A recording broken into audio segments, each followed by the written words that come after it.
you all very much.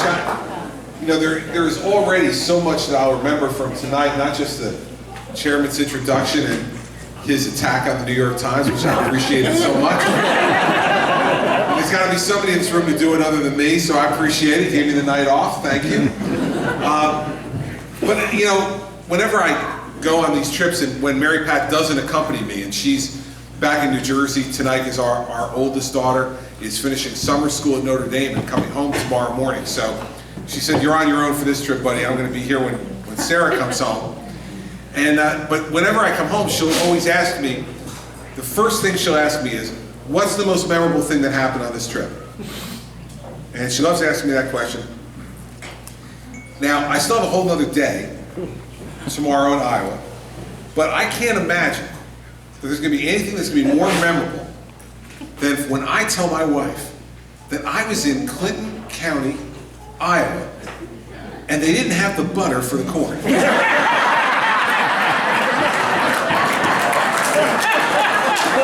can that be? She's gonna. So I'm going to need a few of you to give me your number, so that she can call when she says, "You're not telling me the truth. There's no way that people in Iowa had the corn but not the butter." And so you're going to need to back me up on this, because right now you are ahead in the clubhouse on the most memorable moment for my trip so far in Iowa. I am really happy to be here, and I appreciate that all of you give me the opportunity to come by and say hello and share dinner with you, and to talk to you a little bit about the future of our country and what we need to do to try, in my opinion, to get our country back on the right track as a leader for the next generation here at home and a leader around the world. And then I'm going to be brief on that part of it and then open it up for questions. I did a town hall meeting earlier today in Davenport. I've done 138 town hall meetings since I've been governor of New Jersey, in New Jersey. And I like doing that kind of format. I don't want people writing their questions down beforehand and my staff reading it and then deciding, which ones I like and then give me those questions. I just want to answer whatever ones you have. So I'll talk about two things.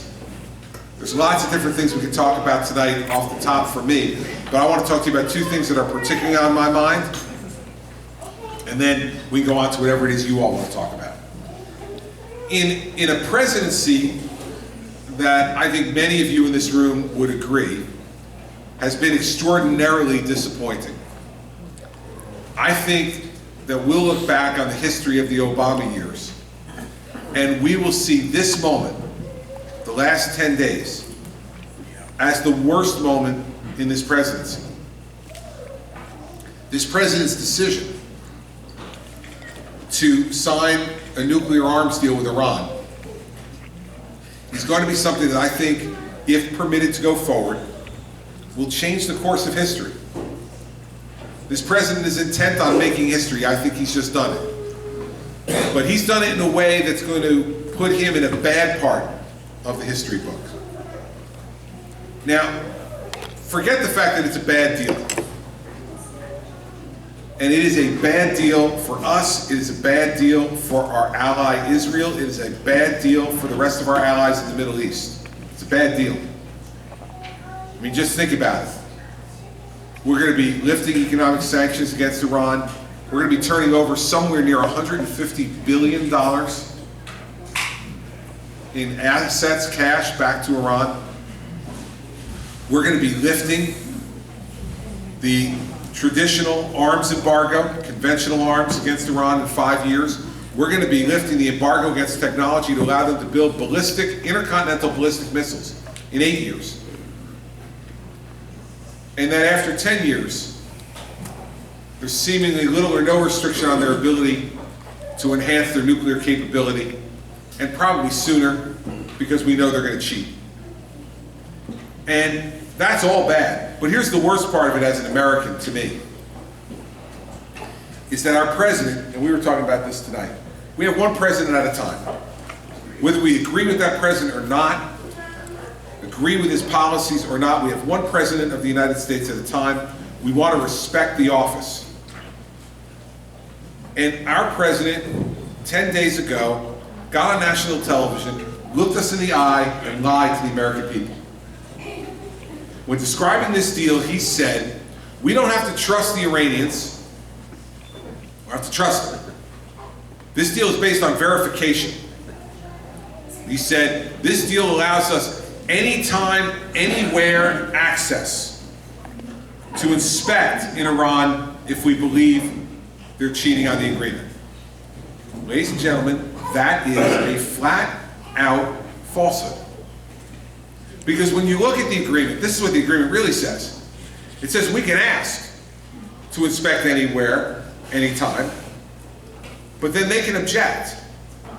And if they object, it gets sent to an arbitration panel where they have a vote. And the arbitration panel has 24 days to decide whether or not we're allowed to inspect where we've asked to inspect. Now listen, you all may not know this about me, but before I was governor of New Jersey, for 7 years I was the United States Attorney for New Jersey. I was the chief federal prosecutor for our state in the Bush administration. That would be like me getting a search warrant, because I believe someone in New Jersey is committing a crime, and I prove by probable cause that I merit a search warrant.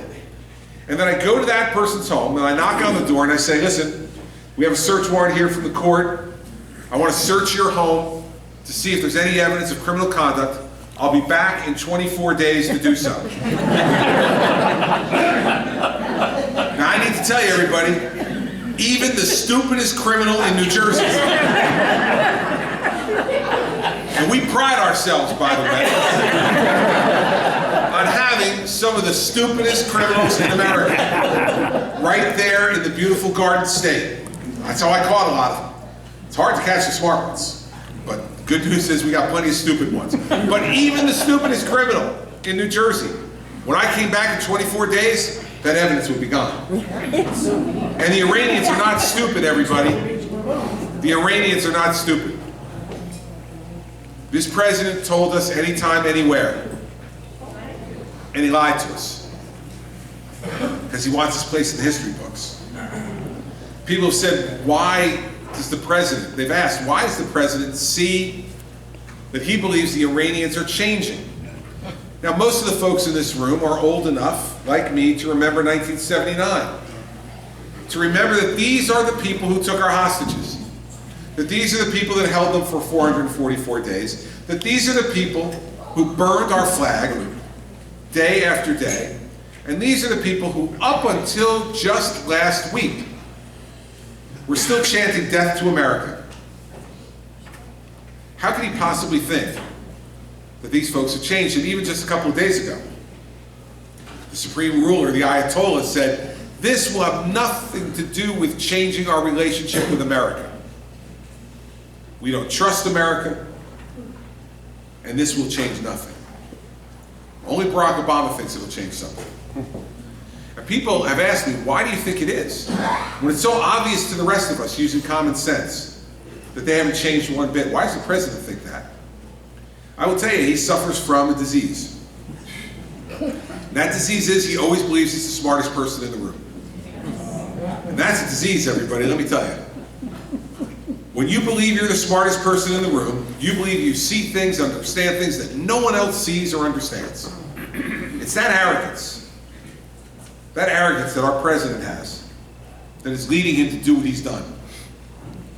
And it is turning 70 years of nuclear deterrence that's worked to keep the world safe since the end of World War II on its head. And if you don't think that Egypt and Jordan and Saudi Arabia and the United Arab Emirates are going to want a nuclear weapon now, you don't live in the same world that I live in, because they're not going to be held hostage by Iran. And then you're going to have all those countries have nuclear weapons in the Middle East and Israel sitting there hoping, praying that in a crisis we'll stand up for them and protect them. And after the conduct of this president the last number of years towards Israel, why would they believe it? This is an extraordinarily dangerous time. And you know, now the Democrats who defend this deal, like Secretary Clinton, say, well, the Republicans criticized the deal, but what's their alternative? as if it's our responsibility. She was the Secretary of State. He's the president. But since they want one, I'll give them one. Just look back to what Ronald Reagan did with Mikhail Gorbachev in the Soviet Union in the mid-1980s. He went to Reykjavik to meet with Gorbachev to try to make an arms control deal. When Gorbachev wouldn't make a deal that he thought was fair for the American people and our national security, he got up and he left. He took enormous criticism, you'll remember this, at the time, saying he was a warmonger. He didn't want to come to a deal, it wasn't reasonable. What happened? A year later, the Soviets were back to the table and we got a better deal. If I were President of the United States, I wouldn't have signed this deal. I would have got up, walked away from the table and said to the Iranians, we're going to ratchet up the sanctions even more now. And when you're serious about a fair deal that prevents you from becoming a nuclear power, then give me a call. You have my number. I'll come back. But until that time, I'm not going to sign a deal just for a deal's sake. Ronald Reagan understood no deal is better than a bad deal. And now it's up to the Congress of the United States. And this shouldn't be about party, everybody. It's about the future safety of our children and grandchildren. Republicans and Democrats together should do the job that the founders gave them, which was to act as a check and balance on the executive branch. When the president's made a mistake, it's Congress who can stop him from executing on that mistake. And Republicans and Democrats should stand up together and say, Mr. President, we can do better. Go back to the table and do better. And we need to make sure we're talking about this in the next few weeks, everybody, which is why I started with it. And we need to make sure we put pressure on every one of our federal elected officials in Congress to say to them, we need to do better. We need to do differently.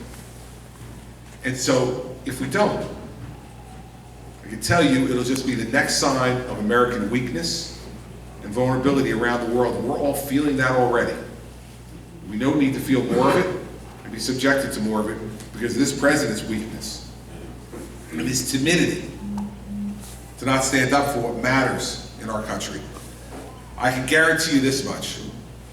In January of 2017, when I'm President of the United States, no one will misunderstand what I'm willing to live with and what I'm not. No one will misunderstand what I mean when I speak. I won't send smoke signals. I won't speak in code. You've all heard me for a lot of years now in Iowa. And the fact is that we need a president once again who will be strong and resolute and defend America's national security. This president hasn't done that. Second thing I want to talk to you about is something that's going to matter for our long-term economic security in our country, and that's entitlement reform. Now, fact is that right now, in the federal budget, we spend 71% of everything we spend in the budget is spent on entitlements and debt service. Think about that, everybody. 71% of everything we spend is on entitlements and debt service. When John Kennedy was elected president 55 years ago, we spent 26% on entitlements and debt service. In 55 years, we've gone from 26 to 71. And by 2030, we will spend every nickel that we currently raise in taxation on entitlements and debt service if we don't change our course. That means nothing for research and development, nothing for education, nothing for national defense.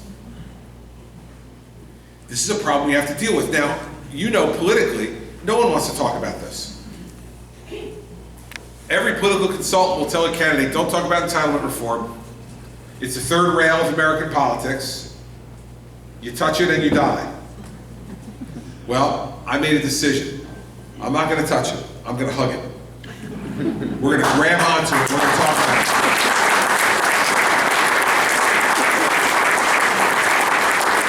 And we need to do it because no candidate for President of the United States should come before you and talk about the other 29% if they're unwilling to be honest with you about the 71%. So the first speech I gave in this national conversation that we're going through was on entitlement reform, and I laid out a detailed 12-point plan on how we deal with Social Security, Medicare, Medicaid, and the Social Security Disability Insurance Program, which, by the way, will be broke next year, 2016. You know what the president says we should do? Take money from Social Security retirement program and put it in the disability program. While the Social Security retirement program is on its way to being broke. Let's just speed that day and make it faster. Rather than reform the disability insurance program by making sure that people develop and execute on a rehabilitation plan if they've been hurt before they get full-time disability. And then give incentives to their employers to hire them back. So we honor work. We shouldn't honor staying home. We should honor work. And you know what? If someone is truly disabled, of course we want to help them. But do you know that there have been some months in this administration where more people have signed up for Social Security disability than have got the job? Think about that, everybody. More people signing up for disability in America in any particular month than are getting a job. That's the ethos this president has encouraged. So what do we say? I'm not going to go, here's the relief for you. I am not going through all 12 points in the plan. Don't worry about it. Go to my website, go to christie.com. It is laid out there. It is scored with budget numbers on how much it will save and how it will help the program, and it's detailed and explained there. I'll go over 2 points really quickly on Social Security, because this will be the most controversial stuff. Here's the good news. We're all living longer.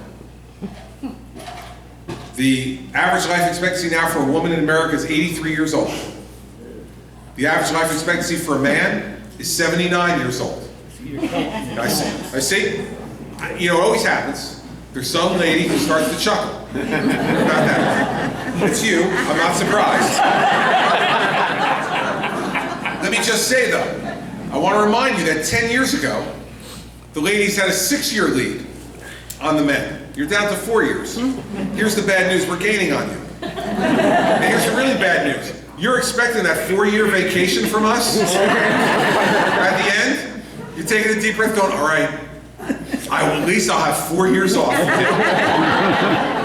We're gaining on you. You may not get it. We're at 83 and 79. Now, when these programs were developed, they were developed for folks whose life expectancy was in their 60s. We're living 15 to 20 years longer, and that's a blessing. And the quality of our life is generally better. That's a blessing. But we need to get real about what that means. If we're living that much longer, we can't have programs which were designed for people who only live into their 60s, that have people taking money out for another 15 or 20 years beyond that, and expect we're not going to run out of money. It's a math equation. So we need to do some things to change it. Here's what I suggest. First, we should increase the retirement age by 2 years. And we phase that in over 25 years. So hear me on that. Increase it 2 years, but phase in that 2-year increase over 25 years. 1 month per year. Now, so that's when Hillary Clinton says that I want to throw Granny off the cliff. Understand, that will be a pretty high cliff if it takes you 25 years to hit bottom. Okay? Gravity will have been suspended as we know it. It's not what we're doing. And by the way, if I become president and implement this, I'll be 79 when it's fully implemented, God willing. I live to the current life expectancy. I'll be 79. We're not talking about affecting anybody who's on Social Security right now, or who's anywhere near collecting Social Security now, but it will make a big difference for the next generation and when they begin to collect and take money out of the system. Second, we need to means test Social Security. Let me be specific about exactly what I mean. If you have $5 million in liquid assets, not your home, not your land, liquid assets that you're investing, and that is throwing off to you $200,000 a year or more in retirement income, do you really need a Social Security check? Right? I mean, Social Security was developed for this reason. that we didn't want anybody who worked hard and paid into the system over their life to grow old in poverty. We didn't want them to choose between food and rent and heat. If you have $200,000 a year more in retirement income from $5 million worth of investments, God bless you. You've done a great job for yourself and your family. And by the way, this country has given you a great opportunity to be able to be successful in that way. You're not choosing between food and rent and heat. And so do you really need to take that check? I say no. So you don't need to take that check. Now, there are two alternatives to this. First is insolvency. The program goes under. And then everybody who needs it won't have it. The second is a large-scale tax increase on the American people.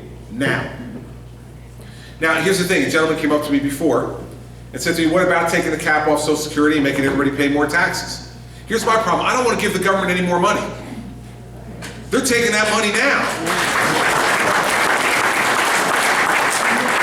And they're not spending it on Social Security, everybody. Now, I know Governor Huckabee, after I put out this plan, said, this is awful. Governor Christie wants to pass a law that sanctions lying and stealing by the federal government. Here's my message to all of you and to Governor Huckabee. The lying and stealing has already happened. It's over. It's happened. The horse is out of the barn. Remember the lockbox Al Gore talked about back in 2000? I've seen the lockbox. There's nothing in it. It's a stack of IOUs. They're spending your payroll tax money right now on other things.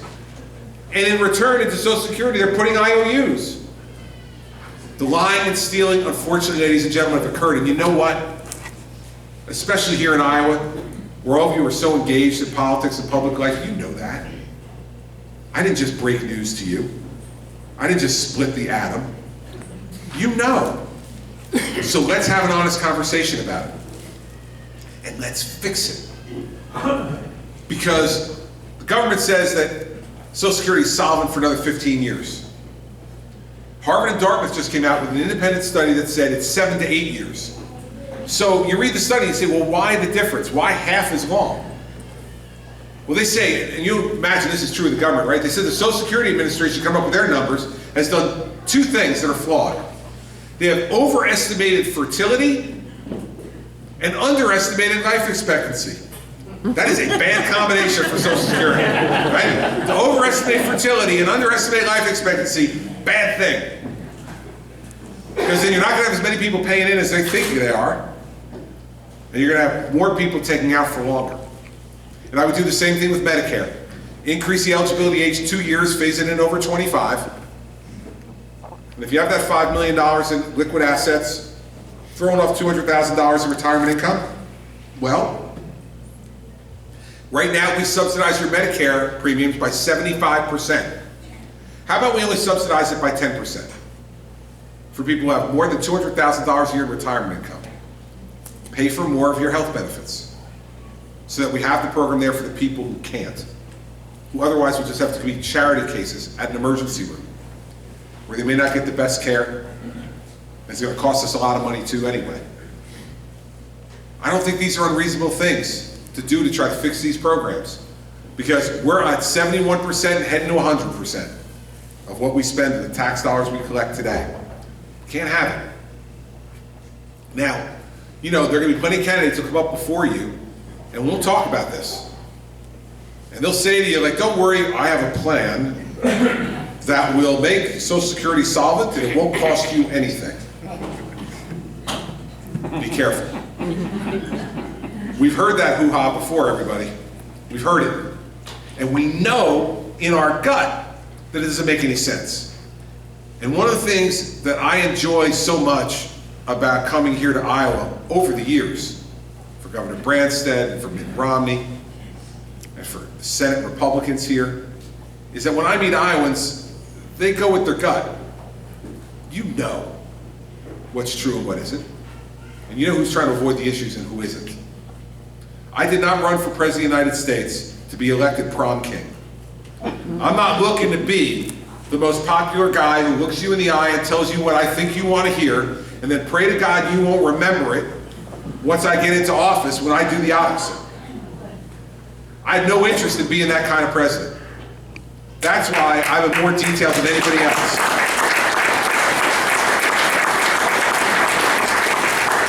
I challenge all of you this weekend, if you spend enough time being here, to go on my website and look at how much specific information we put into our proposals on entitlement reform, on tax and regulatory reform, on education reform, on the nation's military and our intelligence capabilities, and on criminal justice reform. And I'm going to end here and take your questions. Here's why I'm doing it.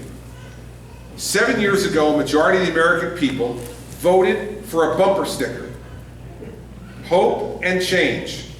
That O with the road running through it, right? Red, white, and blue. Hope and change off into the future. We voted for a bumper sticker, everybody. Probably not anybody in this room. But a majority of America did. And now we found out over the last 7 years what hope and change looks like, what it feels like, the anxiety it's created, the meddling of the government in our lives every day. People in Washington believing they know how to spend your money better than you do. People in Washington deciding they get to pick the winners and losers, and not American ingenuity and our work ethic deciding who the winners and losers are. So this time, I'd suggest to you that America's going to get smarter. And they're going to want to know specifically what they're buying if they buy you for President of the United States. And as I said before, I got no interest in being a president who gets in there and when I start to try to do something, people say, whoa, wait a minute. You never talked to us about this. I'm talking to you about all of it.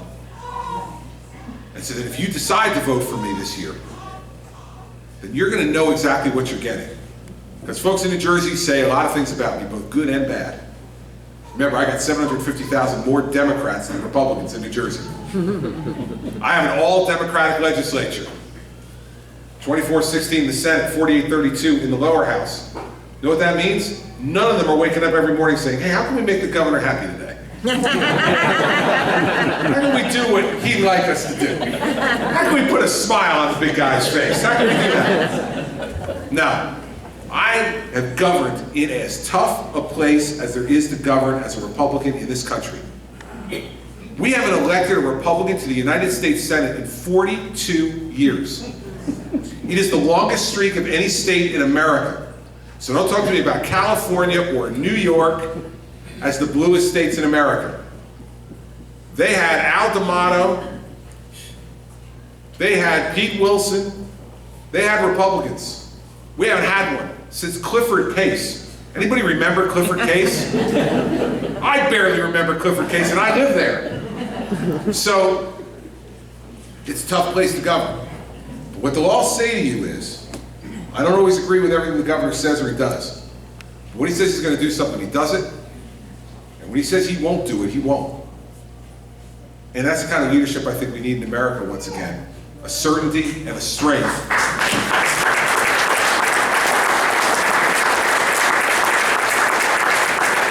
All right, so that's 20 minutes. I'm stopping. And I want to take questions from all of you about whatever it is that's on your mind. So let's open it up and take some questions. Don't be shy. Yes, sir. Gun control and abortion. All right. Which order do you want me to take it in? Gun control first or abortion first? Gun control first. Okay. I live in a state that probably has, depending on how you rate it, the second or third toughest gun control laws in America. All of which were signed before I became governor. I've been a prosecutor. And here's what I think we should be doing in this country.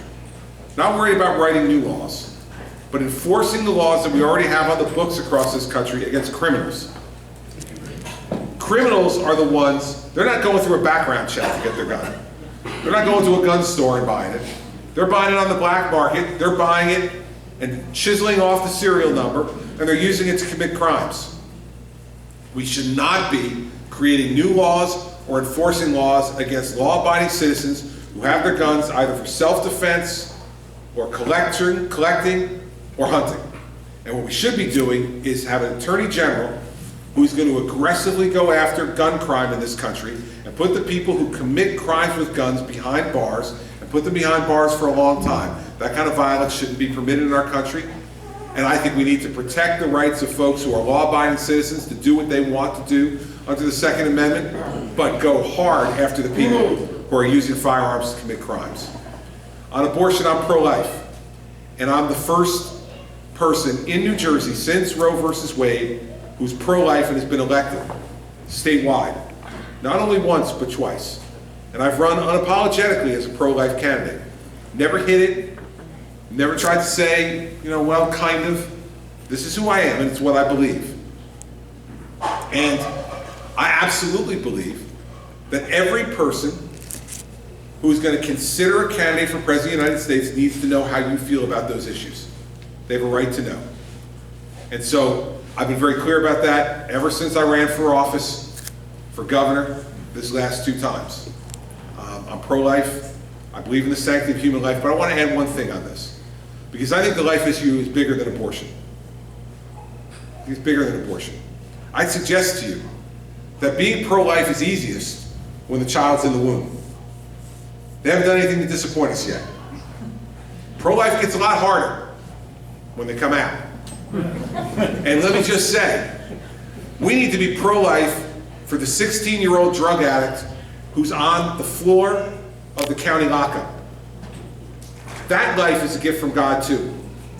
And we need to give that child treatment and the tools they need to reclaim their lives, because that life is a gift from God also.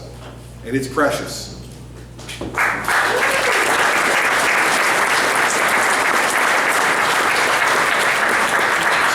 I think we as a party get into a trap that the Democrats set for us. They think pro-life is only about abortion. And I want to challenge Democrats about how pro-life are they. How pro-life are they? And let's talk about every aspect of life. The beginning of life, the middle of life, and respecting life at the end of life as well. Because I don't think anybody has the right to take a life other than God. God's the person who put life on this earth. Yeah.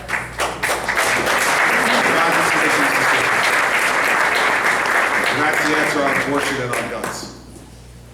Other questions? Yes, ma'am. So if you are pro-life, are you willing to defund Planned Parenthood to the tune of $500 million a year?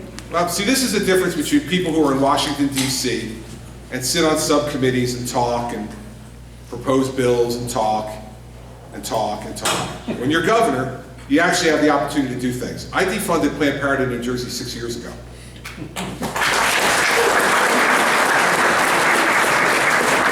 I've vetoed funding for Planned Parenthood 7 different times since I've been governor. So the difference between folks in this race who just want to talk about things, they have big ideas. These are mostly the guys and women from Washington, D.C. But they don't do anything. When you're a governor, you're held responsible for actually doing something. So the answer is, you bet. I did it already in New Jersey, and I will have absolutely no hesitation in doing it when I become President of the United States. Yes, sir. I'm just curious, as President, what your plans for the Department of Defense would be. It's been cut severely over the last 20 years, and of course it's got a lot of sick problems right now. Sure does. And couple that with the national debt, how do you fix those problems without adding to that? Well, part of it is to do the kind of entitlement reform that I talked about. When you go through the whole 12-point plan that I have on my website, it's scored, and it saves $1.2 trillion over the next 10 years. So that's going to help to solidify the Social Security Medicare program, but it's also going to permit us to have other money to do things like enhance our national defense, which we need to do. This president has cut troop levels. This president has cut the number of ships in our Navy. This president has cut and proposes to cut by 50% the amount of hardware in our Air Force. So here's what I've said, and it's on my website, very specific again. We should have no fewer than 500,000 active duty soldiers in the Army. We should have no fewer than 185,000 active duty Marines in the Marine Corps. We should have not a 260 ship Navy where this president hasn't headed, but a 350 ship Navy. And we should modernize the Ohio class of submarines so that the waterways in this world are free and clear for trade and peaceful countries to traverse these waters as they wish, not worrying about other countries who have ill intent dominating our waterways. And we need to have at a minimum 2,600 aircraft in our Air Force, operational and ready to go. Now that's going to cost us some money. But you know what? It's costing us a lot of money right now to be weak.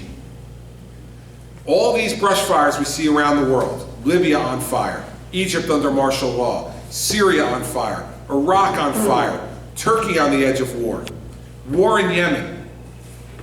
We see war all around us. These things, in my opinion, are happening not for any other reason than American weakness. When America is strong, beyond challenge, we aren't challenged. Strength brings us peace. It is weakness and vacillation that tempts weaker nations to challenge us. If we know all these numbers, and you know the numbers about the weakening of the military, you think the mullahs in Iran know it? You think Vladimir Putin knows it in Russia? You bet he does. And they're making calculations. Think about this. Putin is marching Russian soldiers across Eastern Europe for the first time in 70 years. Our people gave of their lives and of the treasure of this country for a free and united Europe, and is now being challenged for the first time by Russian troops marching across, taking Crimea, and now invading Ukraine. And so we need to be strong, and we need to make those investments. And again, I'm not going to use the general Republican talking points about we need a strong Army and Navy and Air Force. Okay, great, everybody agrees with that. How much? How much is enough? I detail it in our plan. I want you to know what type of military you're going to see when I'm the Commander-in-Chief, and I lay it out specifically for you, and that's what we're going to do. Thank you.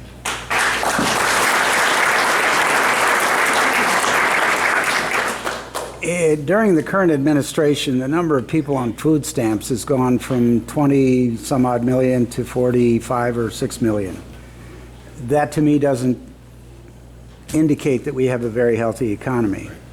A lot of people think that's partly because we have a lot of illegals coming here and working here, and that also is a factor in income inequality, which has been a topic. What would you say about that? Well, for those of you who may not have heard the question in the back, it was about the increase in food stamp participation during this administration, and the question of whether that issue and income inequality and other issues such as that are contributed to not only by a weaker economy, but by also certain levels of illegal immigration into the country.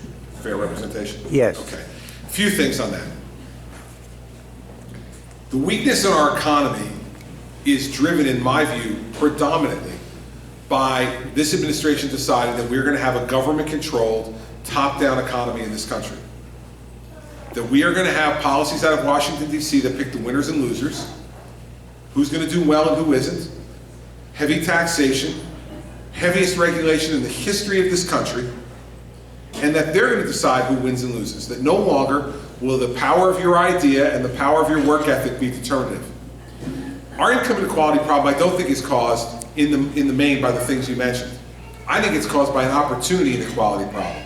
When the economy's growing at 1.5% and 2% and limping along with the worst recovery we've had from a recession since World War II, and the middle class has not seen a real increase in their wages in 15 years, it's caused because we are not creating the jobs that need to be created in this country, the opportunity. Why? Small businesses, and I met a few small business folks here who came up and spoke to me tonight. Do you know the Small Business Administration now says that the cost of federal regulation in this country for small businesses is $10,000 per employee? $10,000 per employee. Why aren't small businesses hiring more people?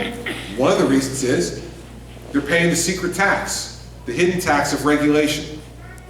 Second, we have a situation now where our education system is not matching up to the needs of our employers. And we need to match our education system with the private sector.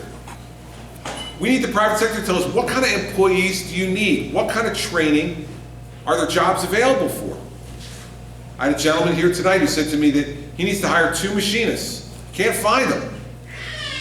We cannot find 2 machinists to hire because people are not being trained in that way. The fact is we need to pair our education system much more effectively with our private sector employers, not through the government Department of Labor deciding how education should go, or the Federal Department of Education. On the ground, local colleges and universities working with local employers. And that's not going to be easy to do, but we better do it. We're not going to be matching up the needs.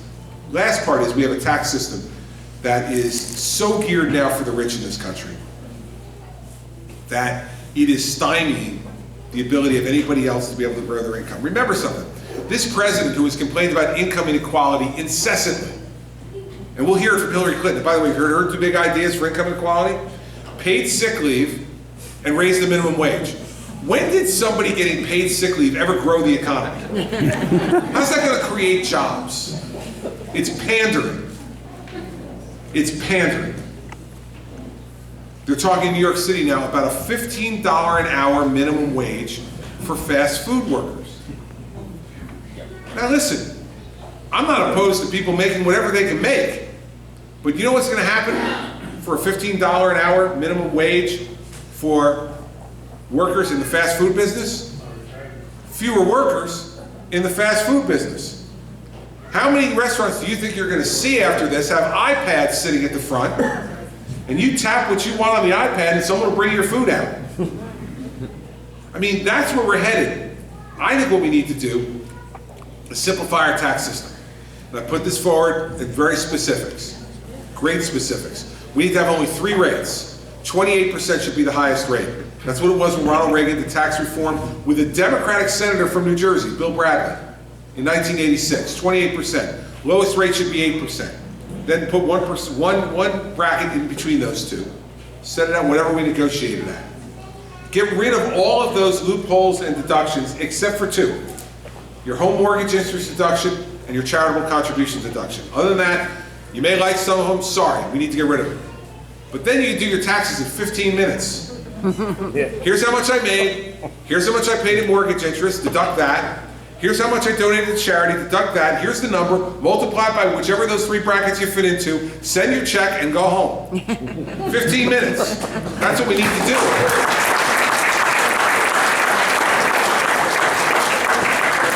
Think about how joyfully we can fire how many people from the Internal Revenue Service.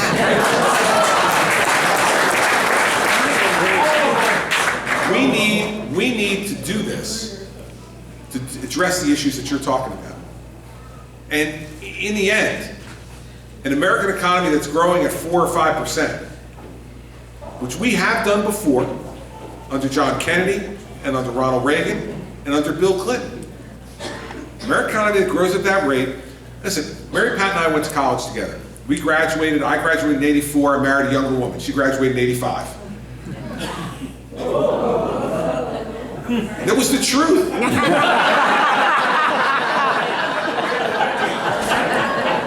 You know what that is? That is Mary Pat remotely saying, you gave these people my age. Now calculating in their head how old I am. We live streaming this, Tim? Oh, good, all right. I'm live streaming this back home. I don't know what you're talking about, honey. I never told how old you were. When we were graduating in 1984 and 85, in the middle of the Reagan presidency, we didn't worry about getting a job. We worried about what job we were going to take. What was the best opportunity we were being offered? Our son's generation, they're worried about getting any job at all. That's where income inequality comes from. It's opportunity inequality. We need to change our tax system. We need to change the regulatory system to be able to spur growth again in our country. And that's the way we're going to deal with those problems, I think. All right, I can take, my staff says I can take 1 more, which means I'll take 3. And here's why. Because I want them to know that I'm still the boss. Sir, all the way in the back. Governor, you seem to have a pretty good grasp of economic and foreign policy. I'd like to switch the conversation to ag policy for a moment. Sure. Just wondering, the impression would be that since you're from New Jersey, you don't know enough about agriculture. You forget that we're the Garden State. Let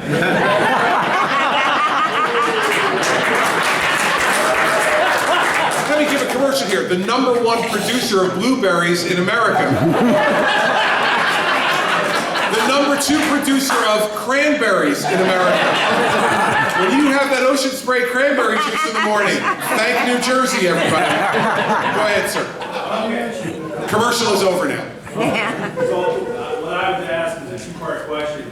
Give me your assessment of USDA and EPA under the Obama administration, and then what is your plan as you become president to further educate yourself specifically about ag and environmental policy? Sure. First thing, before I decided to run for president, the way I started to educate myself on ag policy was to talk to my good friend Terry Branstad, because there's few people in America who know more about agriculture policy and know it over a longer period of time at a very high level than Governor Branstad. And so when my legislature twice sent me a bill to prohibit the use of gestational crates for livestock, which was aimed right at Iowa, I called my friend Terry Branstad to say, explain this to me. The reason why was because we have almost no pig farms in New Jersey, and I found out from the pig farms that we do have that none of them use these gestational crates. So, typical of my Democratic legislature, we were banning something that we didn't do. So I vetoed both of those bills, and I'm proud to have vetoed both of those bills, and I did it in large measure because of the advice that I got from Governor Branstad and the education that he allowed me to have regarding that issue. On the EPA, let me tell you about how much I know about the Obama administration EPA. The woman who Barack Obama put in charge of the EPA at the beginning of his first term, her job right before that was Commissioner of Environmental Protection in New Jersey. Lisa Jackson was the commissioner of the DEP in New Jersey. I saw the damage she caused in New Jersey. What I did was I replaced her with a partner from the Accenture firm who had an expertise in environmental work, and we have gone forth since he's been in office now 6 years, same as me, and we have worked to make the EPA, the DEP rather, much more business friendly. Worked with businesses to get rid of regulations that were no longer necessary, and worked to make our permitting processes fairer, more transparent, and more cooperative with our customers, the business community in New Jersey. So I've had the experience of dismantling the business unfriendly environment that Lisa Jackson created in New Jersey. I cannot wait to dismantle it at the EPA as well.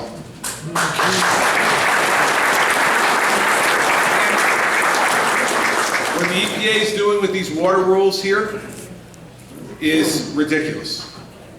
And I believe outside of what they should be permitted to do under the law. But this is not an unusual case for this administration, to be doing things by executive action and operating outside the law. And last thing, with the USDA, you know, it's about time that we get somebody in charge of the USDA who actually has done this before. And I think one of the biggest problems with the USDA is that we have people who are placed in charge of that who don't have the real life experience that folks have in dealing with the agriculture community.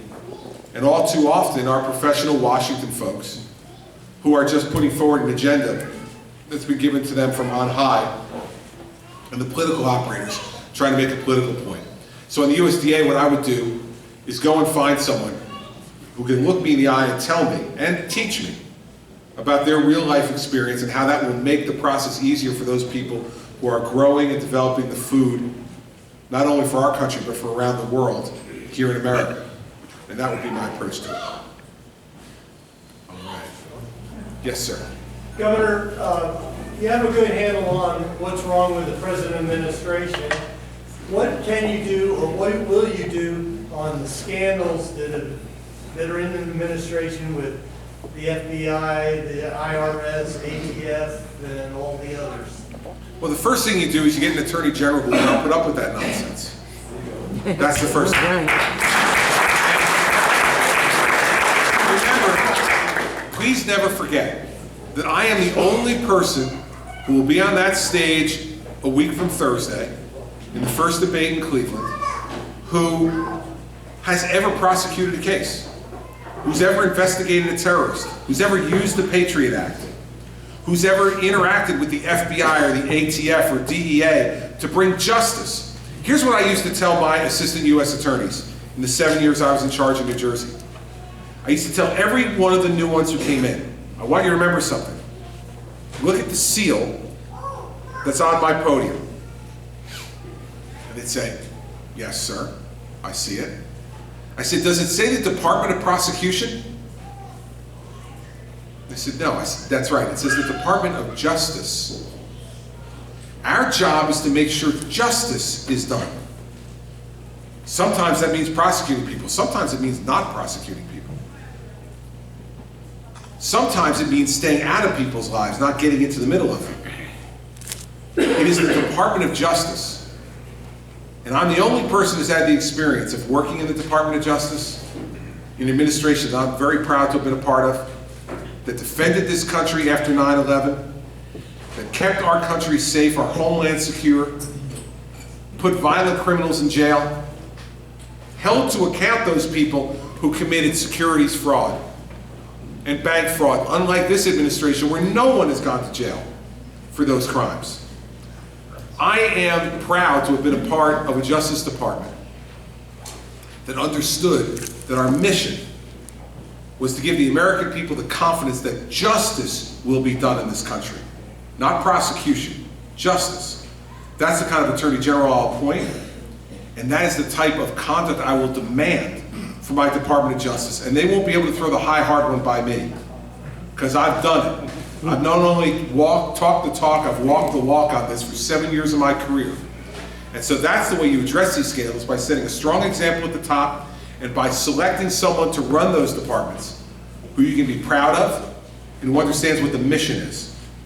And I think, unfortunately, under the Attorney General that we've had for most of this administration, it was more about politics than it was about justice. And that's the way you change it.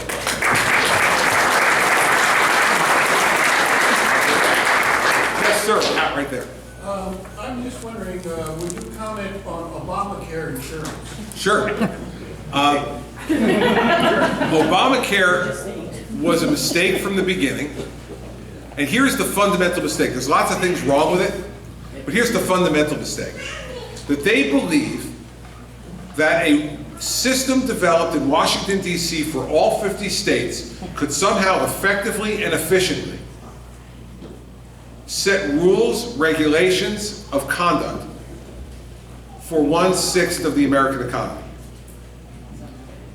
You know, let's take our two states, for instance, New Jersey and Iowa. Now, Iowa has 99 counties with a population spread out all throughout this state. New Jersey has 9 million people in a state about this big. We're the most densely populated state in America. We're one of the most urbanized states in America. And we're the most ethnically diverse state in America. The challenges that you face for access to health care here in Iowa are significantly different. Many of the challenges for access to health care here in Iowa involve distance. How far you have to go to get to someone who specializes in a particular type of care. We don't have that problem in New Jersey, believe me. We trip over a hospital every 4 miles. That's not our problem. Our problem in New Jersey is cost. And that cost prohibits people from accessing the specialties that are right there and available in front of them to get them the best treatment. And so I believe that the way we should do it is repeal Obamacare and then set out a system that each state determines how the healthcare should be run in their state. I trust Terry Branstad and the legislature in this state to decide what works best to make Iowa as healthy as possible. And I even trust some of my Democratic governors, more than I trust anybody in Washington, D.C. to make this decision, and here's why. Because if you have a problem with this, you got a much better chance of getting to your state rep and telling him, he's right here, and telling him what's wrong with the system that exists in Iowa, and getting him to speak to the governor and the cabinet about those issues and affecting change, than you do of changing some bureaucrat's mind at Health and Human Services in Washington, D.C., or the President of the United States. I want all of us to remember what the 10th Amendment said. It says, in essence, any powers that are not enumerated in this document, in the Constitution, are reserved to the states. I don't see health care in the Constitution. Why is the federal government running it? It's a power that should be reserved to the states. And so I think Obamacare needs to be repealed, but we can't just repeal it and do nothing. We need to repeal it and empower and require the states to come up with a system that deals with access and cost of health care in their state in a way, how could any system, let's take New Jersey, Iowa, Wyoming. I mean, gosh, you know, we have more people in one county in New Jersey than they have in the entire state of Wyoming. True. We have counties, a couple of counties that are bigger than Wyoming. It's a whole different kettle of fish here, everybody. We have 50 states. The strength of our country has always been the diversity of those 50 states, the different industries and abilities of the people in those 50 states. Let's not make us have a system that controls 1/6 of our economy that's a one-size-fits-all from Washington, D.C. What we need to do is to empower the states to fix this problem. And if I'm president, as a former governor, I trust the states to do it. I don't trust the federal government to do it. They've messed it up already. We can't let them mess it up anymore.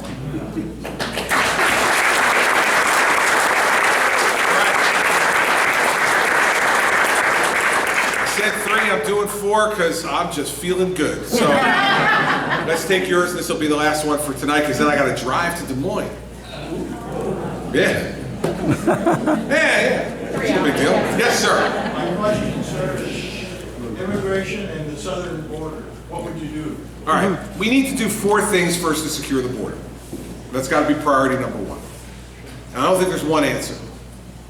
First, we need to build a wall or fencing in the places that are appropriate to do that.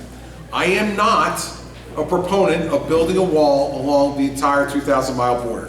It is an easy answer. It makes you feel good. But remember, it's going to be impossible to do it in some portions. And in other portions, I will tell you this. I know the human spirit, and so do you. I've never seen a wall or a fence that a determined human being can get over, under, or around. So let's not, and this is tempting, okay, everybody? It really is. I know it is. It's tempting to just say, build a wall across 2,000 miles and we'll be fine. Make it big enough and thick enough and strong enough that no one will be able to get over it. They built the Berlin Wall, didn't they? People found their way around it. We built walls all our lives. There were walls at the Alamo, as I remember, but didn't work out too well. So let's not go for the easy answer, okay? The chest pounding stuff. All right, I'm as tough as the next guy. But this isn't about tough, this needs to be about smart. So walls and fences where it's appropriate. Second, more Border Patrol officers, along with FBI and DEA officers to interdict the criminal activity that's coming across the border. Third, we need to use electronic technology like drones and cameras in the more difficult parts of the border to have a regular presence to see what's going on in those areas and report back to central authorities so we can smartly dispatch human intelligence and human capital to those areas where we need it. And fourth, and I think most importantly, is to remember why the majority of these people are coming across the border. The majority of these people are coming across the border to work. You know, that's why this path to citizenship stuff is just pandering. I met lots of undocumented folks in my state. Not one of them ever said to me, Governor Christie, the reason I came to the United States is because I wanted to vote. Never. They said, I came here because I wanted to work. So every employer in this country, and I mean every employer, should be forced to use E-Verify. And there should be enormous fines for employers who hire illegal immigrants. If they know that if they come over the border illegally, there is no job for them, they won't come. They won't come. We need to put some of the responsibility on ourselves, everybody. It's not just about them. It's about some businesses in this country hire these folks because they can hire them for cheap or nothing and make a bigger profit. and exploit these people in the process. We need to take some of the responsibility and say, you know what? Our businesses hire legal citizens and legal residents. Do not hire illegal people, and if you do, we're going to fine you enough that it's going to wipe out whatever profit you made by hiring these folks. Those are the 4 steps you do to secure courts. And then and only then can you have a discussion about new laws and a new system, because we do need new laws and a new system. But until you do those things, the American people are not going to trust you to do anything else, because they've heard this song before.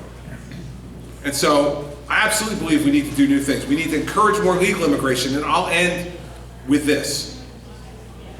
My mom's dad immigrated here from Sicily.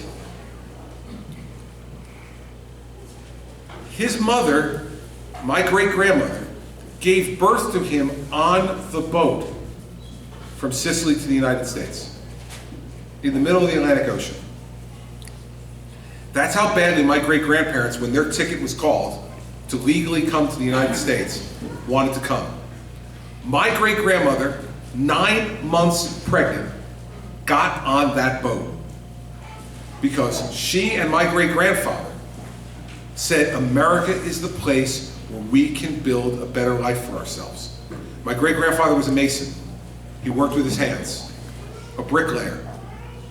And he heard they're building in the United States, and they could use good masons. And he was a good mason, from everything I've been told. And he came, but he came legally. And my mother used to tease my grandfather all the time. She used to say, "You're nothing. You're not a Sicilian. You're not an American. You were born in the middle of the ocean. You're neither." She loved tweaking him. And I will tell you, it annoyed my grandfather to no end.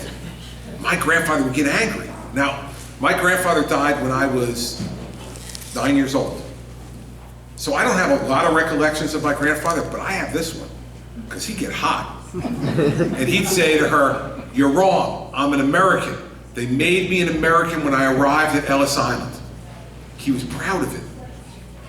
He was proud that he did it the right way, that his parents did it the right way.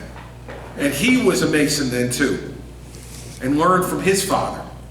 And they helped to build the city of Newark in New Jersey, build homes for people. And we want that immigration to continue. We want people who believe this is the greatest country in the world that provides them a great opportunity to come here. But we want them to do it legally. We want them to do it the right way. So we do need to change the laws to make sure that this is still a gateway for folks like my great-grandfather and my grandfather. Think about it. Think about it. 2 generations removed from a child who was born on a boat to 2 people who came here with $10 in their pocket. 2 generations removed from that. My mother, and then to me, his grandson is running for President of the United States. We don't want that story to ever end. We want everybody to believe that can happen for you if you're willing to work hard enough and do it the right way. We are not an anti-immigration country. We are an anti-illegal immigration country. And that's what we need to be talking about as a Republican Party.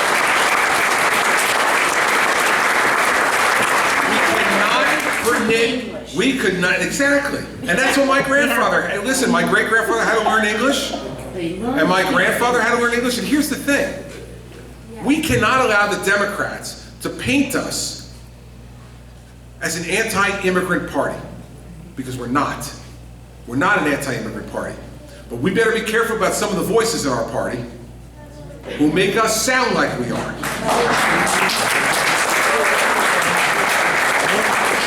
It doesn't mean that their principles are wrong, but words matter. And if we want to have Hispanic voters vote for us this November, it's not about changing our positions on issues. Why would you want to belong to any club where you were not made to feel welcome?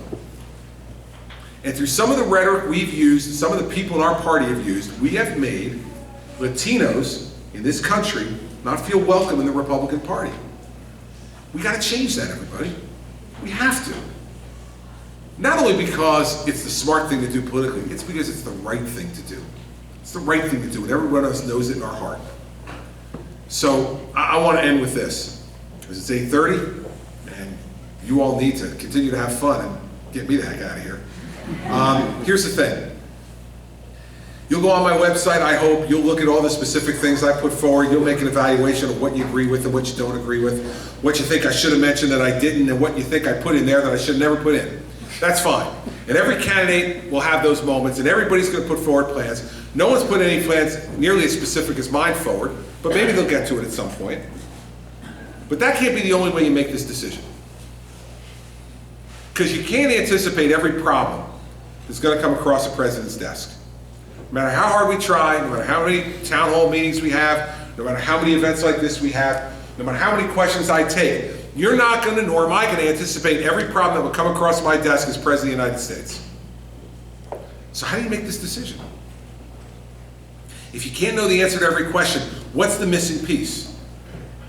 In my opinion, the missing piece is you got to know who you're voting for. You got to know who I am and where I'm from.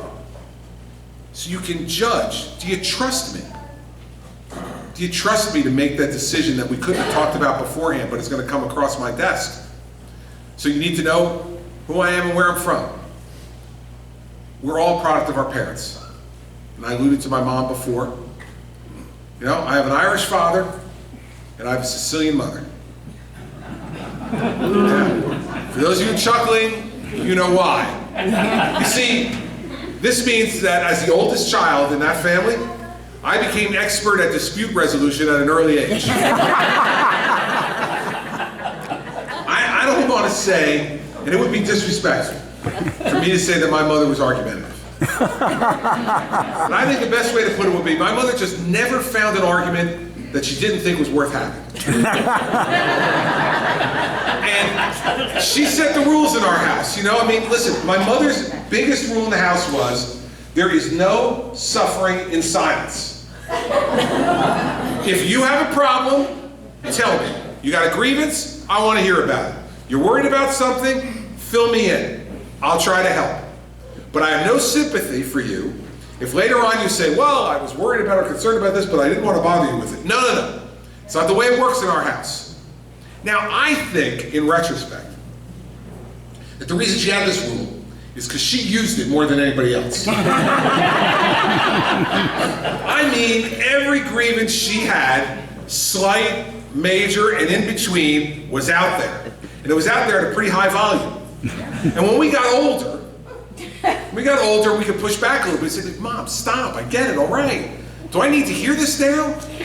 And she'd say, yes, you need to hear it now. I need to get it off my chest. There'll be no deathbed confessions in this family, Christopher. You're going to hear it now. I mean, I felt bad for my dad over the years. Because he's a really affable, outgoing, funny Irish guy. I used to say to him, Dad, how'd this happen? In the automobile of life, you're a passenger. Mom's the driver. She's driving this thing, man. You're belted in the passenger seat. He'd laugh and shake his head and say, oh, I love her. What do you know? What are you going to say? And my mom taught us those lessons over time. Now, my dad's 82 years old. He's retired CPA, living in New Jersey. We're not live streaming this tonight. We live streamed the town hall earlier. And when I got out, I had the text from him, watch some of the town hall. You looked good. Make sure you get some rest. Check in with me later. You know, he's at home following this thing. And he says he wants to come out on the road with me. I'm not so sure. But we're thinking about it. He said I had a Sicilian mother because we lost my mom 11 years ago. And, you know, my mom was diagnosed with lung cancer on Valentine's Day in 2004. And for any of you who've gone through this with family members or friends or colleagues, you know this disease varies. Sometimes it takes a long time, sometimes it's really quick. With my mom, unfortunately, it was really quick. And I was U.S. attorney at the time, and it was the end of April. She had been diagnosed on Valentine's Day. It was the end of April. I was at a national U.S. attorneys conference in San Diego, and I have a younger brother and a younger sister. And my younger brother called me and he said, listen, Mom's taking a real turn for the worse. and they put her back in the hospital. And they're telling me, like, if you want to see her again, you need to come home now. So I got on a red-eye flight from San Diego. I flew home to New Jersey. I landed at 9 o'clock in the morning, Newark Airport, drove to the hospital, sat down next to her, and when I got there, they had started to give her morphine. For any of you who've gone through this with a loved one, that's kind of the beginning of the end. They're really in pain, they're trying to control their pain and make them comfortable. And what it also does, it makes you kind of go in and out of things. So I sat there for a little while next to the bed, and she finally came to. Now, remember, my mother had not seen me for a week. I've been away for a week. She comes to, she looks at me, there's no hello, or how are you, or how was your trip? She said, what day is it? I said, good morning, Mom, how are you? It's Friday. She said, what time is it? I said, it's 9:30 in the morning. She said, go to work. I said, well, Mom, as you might recall, I've been gone for a week, and I came home just to see you. So I'm going to spend today with you. I'm taking the day off from work. I'm going to spend today with you. She said, Christopher, it is a work day. Go to work. I said, so, Mom, what are you worried about? Not getting your taxpayers' money's worth? I mean, I'll make up the time. Don't worry about it. I'm going to spend today with you. And she looked at me. She reached over. She grabbed my hand and said, Christopher, go to work. It's where you belong. There is nothing left unsaid between us. It was, except for the birth of our children, the most powerful moment of my life. The reason it was so powerful was she was giving me permission to let her go. And she was affirming for me everything she had told me. There were no deathbed confessions. There didn't need to be. Every grievance had been aired by me and by her. She knew how much I loved her. And I knew how much she loved me. And I didn't need to say anything else. Neither did she. And so I got up and I kissed her on the forehead and I said, okay, Mom, I'm going to go to work. She said, good boy. And I walked out of the hospital. And a few hours later that afternoon, she went into a coma. And 3 days later, she died. It was the last conversation we ever had with each other. But I have absolutely no regret, because I lived my life the way she taught me. And because I did, there were no regrets. And as now, like, one of the most psychoanalyzed politicians in America, right? Why does he tell people to get the hell off the beach? Why does he tell people to sit down and shut up? Why? Here's why. You now know. It's her. It's her. That's why. It's her. And that's the way she's taught me to be. And if she were alive today, to see this circus that my life has become, if she were here tonight in Clinton County to see her son, she'd say, I know she'd say a bunch of things, but I know for sure she'd say three things. First, she'd say, where was the bar? She loved butter on her corn, and she would have been really, really unhappy with you people for not having it in a timely fashion. I know she would have done that. It would have been embarrassing to me, but I know she would have done it. But seriously, she would be two things she would have said.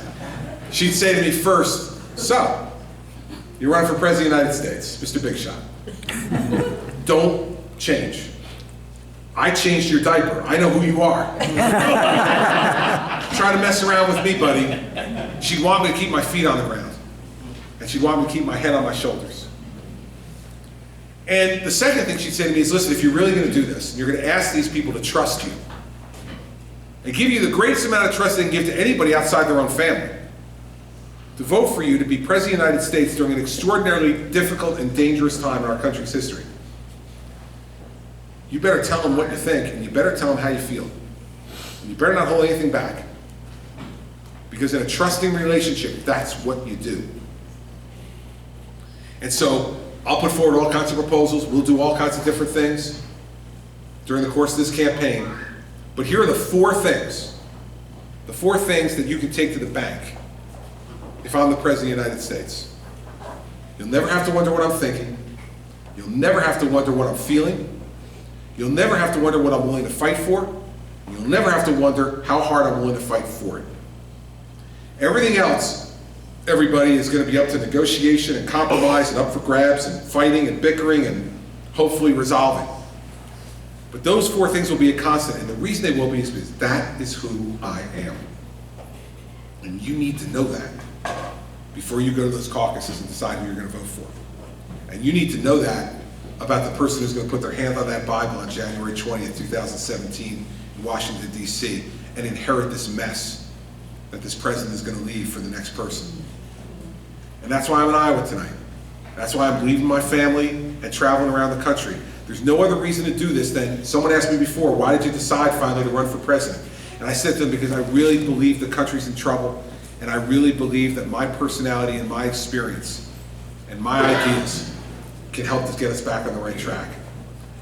Iowa, New Hampshire, and South Carolina, in a field of 16 Republicans, you're going to have an even bigger role to play this time than you've had at any other time in your lives to determine who's going to move forward and actually have a chance to beat Hillary Clinton. And so I know you're taking it seriously. I find the interaction great. Everybody's really warm and friendly here tonight. I really appreciate the warm welcome. I appreciate the hours that I've spent here with you. I'll be back, and I made a promise. So you got a 4th of July parade here, right? Yep. Do it. All right. Right and do it, okay? If I'm the nominee of the Republican Party, next 4th of July, I will be here in DeWitt to march in that 4th of July parade. Yes.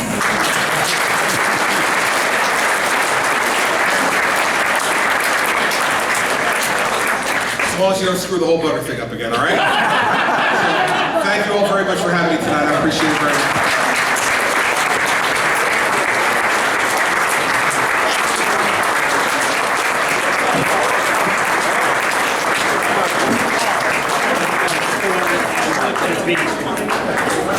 Okay, I've got about 3 or 4 announcements.